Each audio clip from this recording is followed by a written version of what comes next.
I checked the whole apartment, every corner, every shadow. Nothing. But when I came back to the bedroom, there was something on my pillow. A brooch. Gold. Triangle inside a pentagon. I didn't touch it. I grabbed my coat, walked it 3 blocks away, and dropped it down a storm drain. My hands were shaking the whole time. When I got back, the pillow was empty. I haven't seen N since.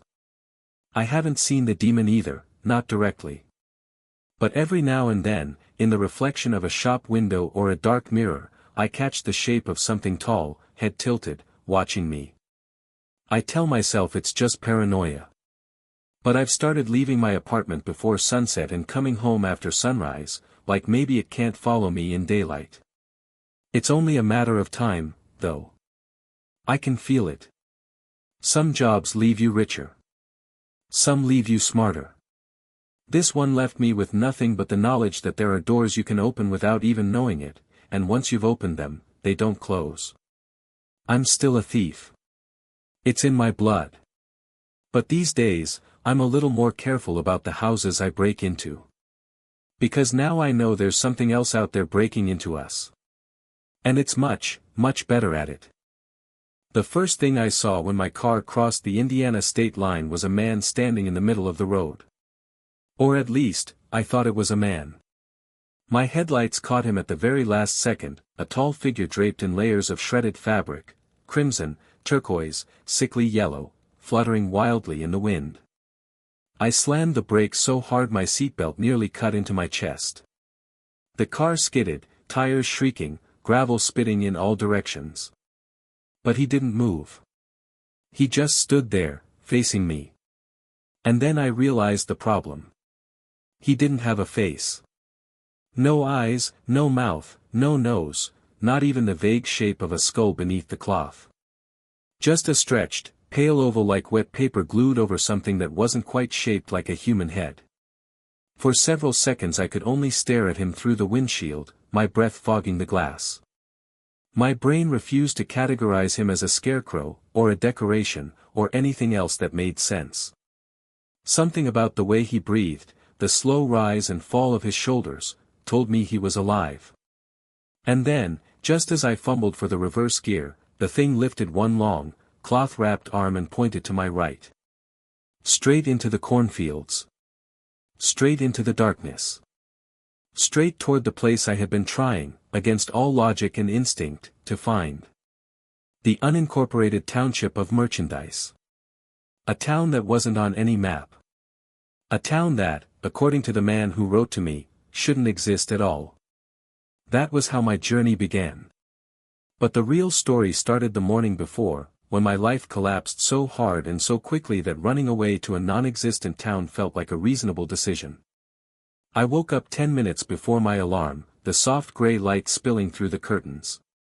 The world was quiet, still, deceptively peaceful. It took a moment for the memories to claw their way back into my head, the argument, the broken plate, my wife Ariana pulling the kids out of the house while refusing to look at me. And those last words she said before slamming the door. "You're not the man I married." I wanted to forget everything, losing my job, losing my temper, losing what little dignity I had left, but the taste of old wine and shame lingered at the back of my throat. I drifted through my morning like a ghost, made coffee, checked the mailbox, and found a single letter that changed everything. The envelope was thick. Old-fashioned. Ivory-colored. Heavy in a way that paper shouldn't be heavy. My name, my full name, was written in precise handwriting I didn't recognize. Inside was a letter from a stranger named Arthur Penn, who claimed to live in a town called Merchandise, Indiana. A town he openly admitted couldn't be found on any map. He referenced an article I'd written for The Literist, criticizing the irrational decisions characters make in supernatural stories. I had mocked them, said they should just leave the haunted house, or walk out of the woods, or quit poking the demon with a stick. Arthur disagreed. He said some places don't let you leave. He invited me to attend something called the Festival of Weaving, promising to clarify the matter for me. Most people would have thrown the letter away. I packed a bag. By noon, I was on the highway heading east, chasing a town that officially did not exist. For 8 hours the roads grew emptier, the gas stations rarer, the sky darker. Every mile I drove, the more I felt as though I was sinking deeper into a part of the country that didn't receive visitors, and didn't want to. When I finally saw the orange and purple sign rising out of the cornfields like a hallucination, I almost laughed from disbelief. Merchandise, Indiana. Weaving the ties that bind since 1832. The ties that bind part made my stomach twist. Something about it felt wrong, heavy, ominous. But that was nothing compared to what I encountered just a minute later. The faceless man. The figure in the road. The thing wearing clothes that looked homemade but impossibly intricate. He pointed me toward the dark. He pointed me toward the town.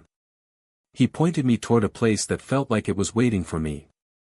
And, I hate this part, I drove toward it. Because I was tired. Because I was hurting. Because I needed an escape. Because some part of me believed that if a town could exist without existing, maybe I could disappear inside it for a little while. Maybe I could hide from my life. God help me. I had no idea what I was walking into. The first thing I noticed when I entered merchandise wasn't the buildings, it was the silence. No birds. No wind. Not even the faint hum of insects. Even the cornfields that lined the horizon seemed to absorb sound instead of reflecting it. Every step I took on the cracked asphalt of the main street echoed like a scream in an empty cathedral. The town was small, smaller than the population numbers in the letter suggested, but every building had the same strange, crooked charm. They leaned as though exhausted, roofs sagging, windows tinted dark like old eyes. Signs swung gently in the wind, though there was none, and most were written in fonts I couldn't recognize. I pulled the car into what looked like a town square. The streetlights flickered on as I parked, casting long, uneven shadows that stretched toward me like greedy hands. That's when I realized I was not alone. Figures moved in the distance, just at the edge of my vision. At first, I thought they were townsfolk returning home from work, but the way they moved was wrong. Too slow. Too precise. Their limbs were elongated, almost marionette-like, and their faces weren't quite human. Their eyes were too large, mouths too small. Some didn't have eyes at all, just smooth skin where eyes should have been. I swallowed hard. Then I heard it, the streets themselves whispering. Before we move on, please donate me in the form of subscribe. It wasn't language. Not exactly. More like fragments of thoughts, half-formed fears, shadows of memory brushing against the edge of your mind. Every step I took caused new murmurs to swell, like the town itself was alive and speaking directly into my head. Turn back. You shouldn't be here. We are watching. I looked down one alley, and there was Arthur Penn, or someone who looked exactly like the description in his letter, standing by a flickering lamp post. "Good evening," he said, his voice unnervingly calm. He was thin, almost paper-like, with skin so pale it hurt to look at. "You came." I got your letter," I said, my voice trembling. My fingers dug into the steering wheel as if it could protect me from whatever was waiting beyond the streetlights. Arthur smiled, or tried to. His mouth barely moved, more a suggestion of a smile than the thing itself. "Most people don't," he said. "Most people see the road, the faceless man, and turn back. But you're curious." I didn't respond. There wasn't anything to say. Arthur gestured toward the town square. "Come. There's much to see before the festival begins." I followed him, leaving the car keys on the dashboard. I knew I wouldn't be needing them. Somehow, I just knew that merchandise had a way of keeping people from leaving. The square was lined with stalls, though they were empty. Some displayed goods, fabrics, pottery, tools, but each item had the uncanny quality of being both familiar and wrong. Colors were too bright, shapes too sharp, textures impossible to touch without feeling a phantom sting on your fingers. At the center of the square was a fountain, or what I thought was a fountain. The water didn't glisten. It swallowed light. It didn't ripple with the wind.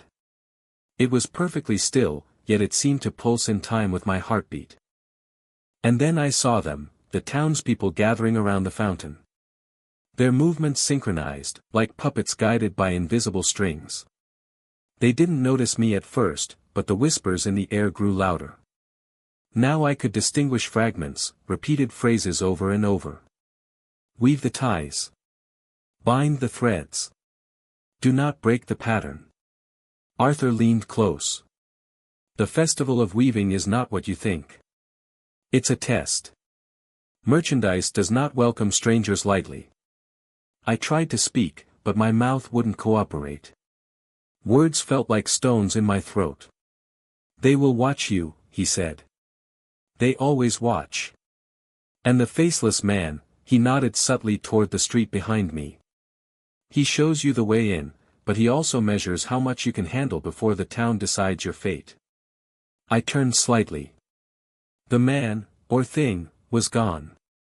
Only the road remained, dark and endless.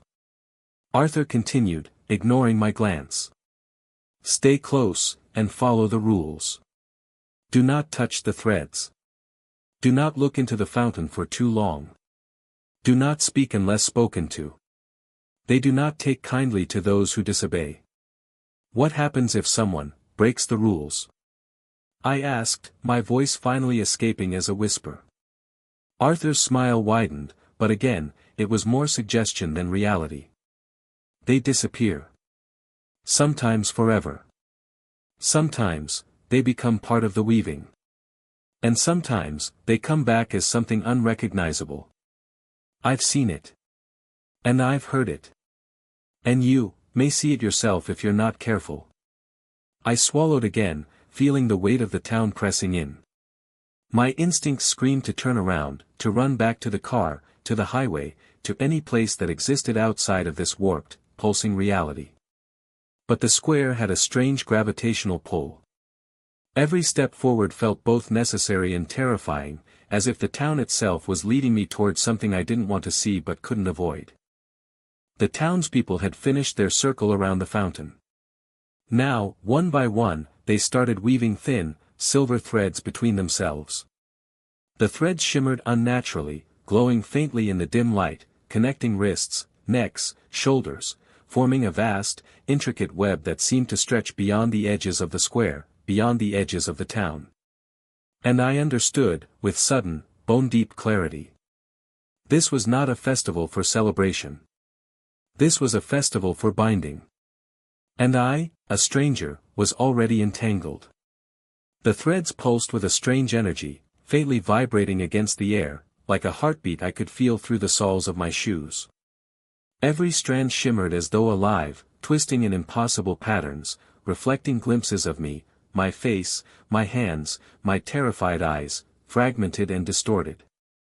Arthur whispered beside me, "Do not touch them. Even a finger brushing the threads can, well, it can rewrite you." I didn't ask what that meant. I didn't want to.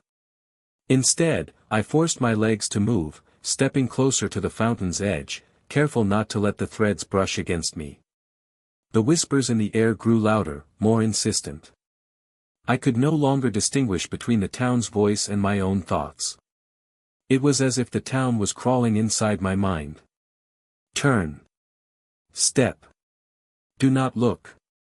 My eyes were drawn to the fountain despite the warnings. Its surface no longer reflected the dim streetlights but instead displayed moving images. Faces, hundreds of them, swirled just beneath the black water, twisted expressions of fear, anger, and longing. Some faces seemed to call my name, others screamed silently. I wanted to look away, but something held me in place, like invisible fingers gripping my spine. Arthur's voice cut through the madness. Focus on me. Remember the rules. The threads are not forgiving. Do not get caught. I swallowed, nodding. My pulse hammered in my temples as I followed him deeper into the square. The townspeople had formed a perfect circle around the fountain, hands raised, weaving the threads in intricate knots that pulsed in rhythm with the whispers. Each knot seemed to draw in a fragment of their essence, or maybe it was drawing something from the town itself. A sudden chill ran down my spine. One of the figures, a tall woman with blank, pale eyes, turned her head directly toward me. Her gaze felt like it pierced through my chest, searching for the tiniest fissure of fear. The threads nearest her began to shimmer violently, vibrating so fast they blurred. Arthur grabbed my arm. Do not meet their gaze. Never make eye contact with a weaver. They will know your fear, and the threads will reach for you. The words barely left his mouth before a silver thread shot outward, aiming for my wrist. I froze, too slow to dodge. The thread wrapped around my arm with unnatural force. It wasn't tight, it was more like it melded with my skin, tracing my veins, sinking into my flesh without pain. I screamed, but the sound was swallowed instantly by the town. My arm twitched uncontrollably as the thread pulsed, binding me to the festival, to the web. Arthur pulled me back, dragging me away from the fountain. You've been caught. Quick thinking now, or you'll be absorbed completely. I looked down at my arm. The thread shimmered like liquid silver beneath my skin, alive and writhing. I could feel it crawling, not just along my arm, but into me, probing, learning, connecting. Panic surged through me, stronger than anything I'd ever felt. Help me! I shouted. Arthur's hand pressed against my chest, steadying me. Shoot, listen. The threads are alive. They seek to incorporate you, yes, but fear is their fuel. If you panic completely, you will become part of the weaving. Calm yourself. Control your fear. Arthur pushed the door open. Inside, the smell of stale bread and soot was comforting compared to the square, but the room was empty except for a single chair in the center. Sit, he commanded. Do not leave this room. Do not open your eyes too wide. Do not listen too closely to what you hear outside.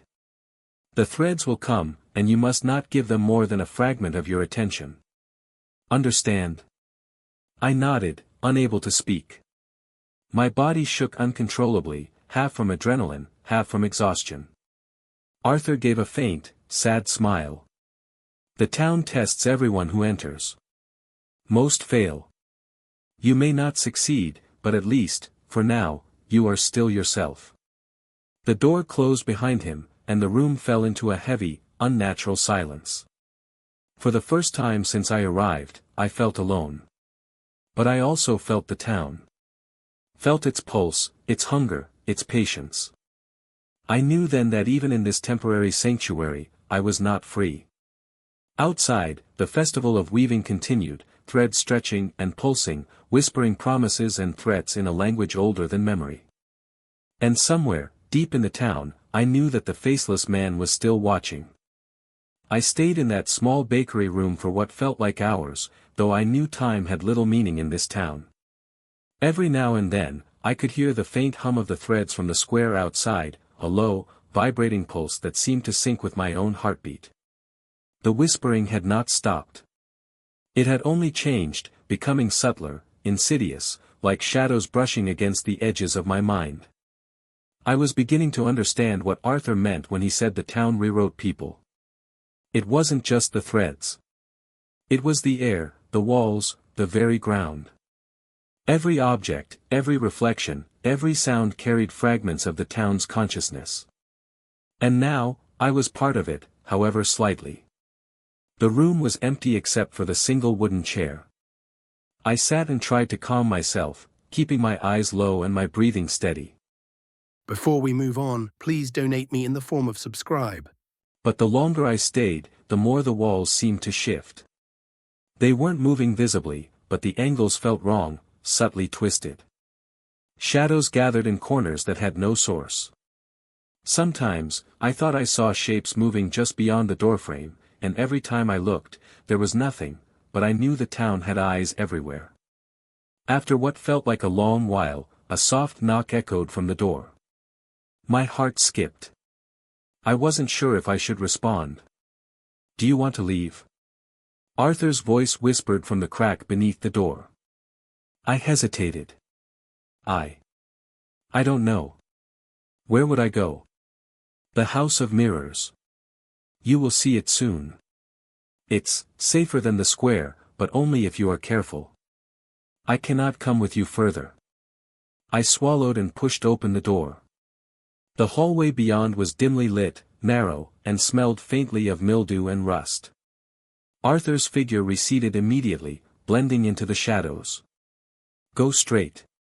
Do not stop. Do not look behind you, he called, his voice fading. I obeyed, walking quickly, though each step echoed unnaturally, as if the hallway itself was counting them. Then the corridor ended abruptly at a large door, ornately carved with symbols I did not recognize. I hesitated, then pushed it open. Inside, the air was colder. The walls were lined with mirrors, not ordinary mirrors, but tall, full-length panes that reflected more than just the room. Some mirrors showed me older, younger, or entirely different versions of myself. Others revealed glimpses of other rooms, other streets of the town, and sometimes, faces of people I did not know but who stared back with expressions of terror and pleading. I stepped forward, drawn despite myself. The reflections were alive, moving independently, sometimes beckoning, sometimes screaming silently. One mirror, near the back wall, did not reflect me at all. Instead, it showed the square, the threads writhing around unseen shapes, and a figure in black moving deliberately toward me. I stumbled back. The whispering intensified. I could hear it from the mirrors themselves. Step closer. Step closer. Give yourself. Join. I clenched my fists, trying to resist. Then I noticed something strange. One mirror reflected Arthur. He was standing behind me, or was it an older version of him? His eyes glowed faintly, and he raised his hand. Follow the paths, he mouthed, silently, and the reflection shifted to show me a sequence of tiles on the floor that seemed to form a path through the mirrors. I took a cautious step, then another. The floor tiles beneath me didn't always match my reflection. In some mirrors, my reflection lagged, paused, or even moved in the opposite direction. The thread's hum was now almost deafening, echoing in the mirrors themselves. I realized with horror that the threads could extend even through reflections if I allowed my fear to take over. I forced myself to move slowly, carefully, following the pattern that Arthur had shown. Each step I took was mirrored and distorted, and each mirrored step seemed to whisper my deepest fears back to me. You will be lost. You will belong. You will forget. Suddenly, one mirror cracked, and a shard of silver thread slithered out like a living snake, darting toward my ankle. I froze. It paused for a heartbeat, then recoiled. The mirror's surface rippled like water, and a faceless figure stepped out, black as ink, moving closer. My pulse raced. I stumbled backward, nearly losing my balance, and caught sight of another reflection, a version of me, pale, hollow-eyed, standing perfectly still, as if waiting for me to make a mistake. I realized with a sudden jolt that the town had made a copy of me, a version it could manipulate, a trap for my mind. The whispers now spoke in my voice, perfectly mimicking my thoughts. Step into the mirror. Come with us. Leave your fear behind.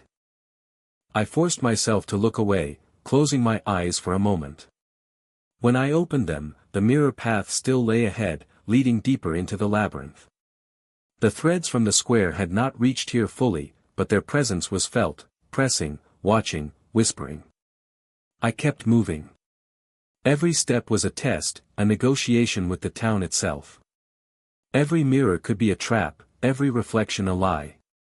Yet somewhere at the far end of the room, I saw a dim light, a faint doorway that seemed normal, mundane, untouched. My only hope lay there. As I reached the end of the mirrored hall, I glanced back one last time. Every mirror now reflected a multitude of versions of me, all screaming silently, all reaching out, all trapped. And in one corner, barely visible, the faceless man lingered, watching, patient, waiting. I did not know if the door would lead to freedom, or deeper into the town's labyrinth. But I had no choice. I had to go through it. I pushed open the door at the end of the hall of mirrors, expecting relief, maybe a street I could recognize. But instead, I stepped into an empty street that wasn't empty at all. The pavement shimmered faintly, like water over stone, and the buildings leaned at impossible angles. Windows reflected not the street itself, but other streets, streets that weren't here, streets that seemed to belong to a city I had never seen. The air was thick, humid, and heavy with a metallic scent that made my stomach churn. The whispering followed me, now layered, multi-toned, like dozens of voices trying to speak at once. I tried to concentrate, but the words were meaningless, except for one phrase that repeated relentlessly in a tone that made my bones ache: remember, or be lost. I walked cautiously, every step making the street ripple beneath me as if the town were breathing. Then I noticed something impossible: the buildings were moving. Not slowly, but subtly, shifting when I wasn't looking directly at them. Windows opened and closed in the blink of an eye, doors appeared where there had been walls, and balconies stretched out of alignment with physics. A street lamp flickered to life as I approached it. Its light wasn't normal, it was faintly green, casting shadows that twisted unnaturally, sometimes forming shapes that didn't belong to me. In the green light, I saw a figure standing motionless under a balcony. At first, I thought it was Arthur, but the figure's head was too tall, too thin, and its arms hung like ragged curtains. I froze. The figure tilted its head, and I felt its gaze pierce through me. The whispering became clearer, sharper. You should have stayed in the bakery. You should have listened. You should have left before it saw you. I ran. The street bent impossibly around me. Buildings that had seemed distant now loomed above me, twisting like the gnarled fingers of some monstrous hand. My footsteps echoed unevenly, sometimes ahead, sometimes behind me, as if the town itself were mocking my escape. Suddenly, I was no longer alone. Figures emerged from the buildings, not walking but sliding along the walls, their limbs bending at wrong angles, heads twitching unnaturally. They didn't speak, they didn't need to. Their eyes, hollow and black, radiated an intelligence that sent shivers down my spine. They moved in waves, sometimes appearing ahead of me, sometimes behind, but always there, always watching. I turned a corner and stumbled onto a square unlike any I had seen before. It was vast, but strangely confined, like a room that stretched endlessly in all directions.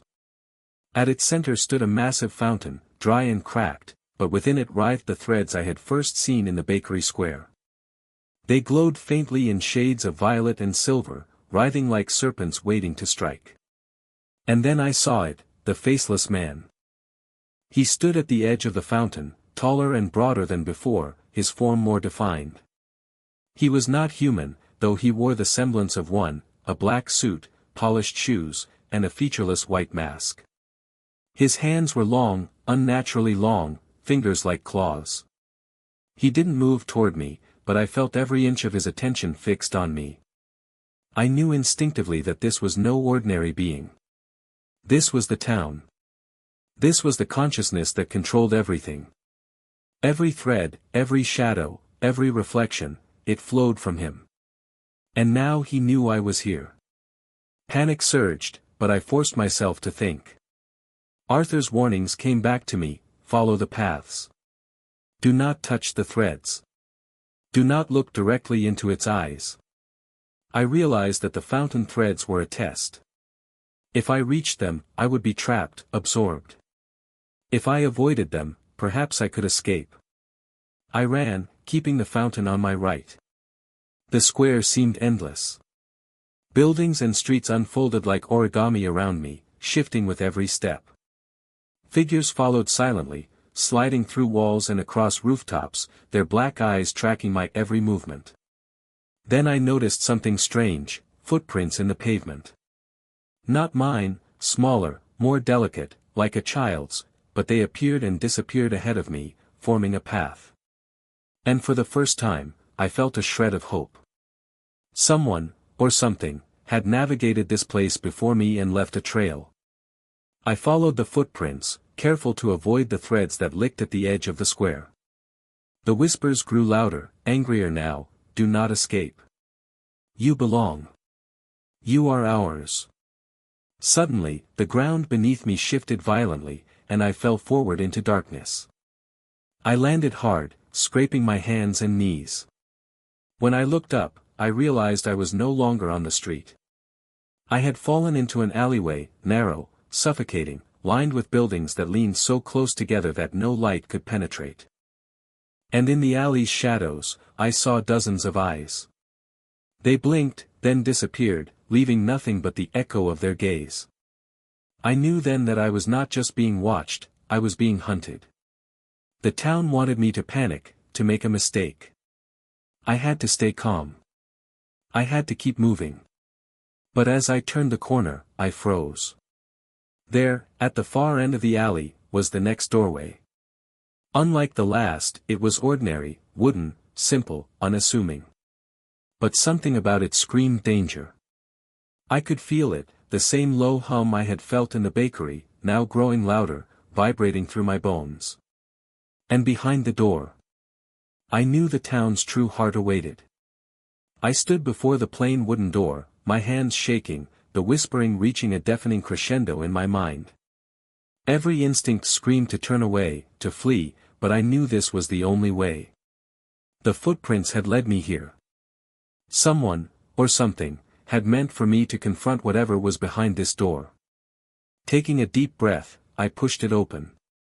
Inside was not a room. It was a void, infinite and dark, yet pulsating with a strange light. Threads of violet and silver floated in the darkness, writhing and coiling like living smoke. They seemed to form shapes, faces, hands, eyes, but every time I tried to focus, they twisted into something else, impossible, incomprehensible. At the center of the void, the faceless man hovered, more immense than I had imagined. He wasn't bound by walls, streets, or physics. His presence radiated a cold, infinite intelligence, and I felt my mind strain under the weight of it. The threads in the air responded to him, stretching and bending toward him like obedient tendrils. And then I understood, the town wasn't just alive. It was a construct of thought. Every building, every street, every shadow was a manifestation of him, of its consciousness. The faceless man was the town, and the town had always existed to trap, to consume, to absorb wandering souls into its endless, shifting labyrinth. I stumbled back, but the threads surged forward, brushing my skin.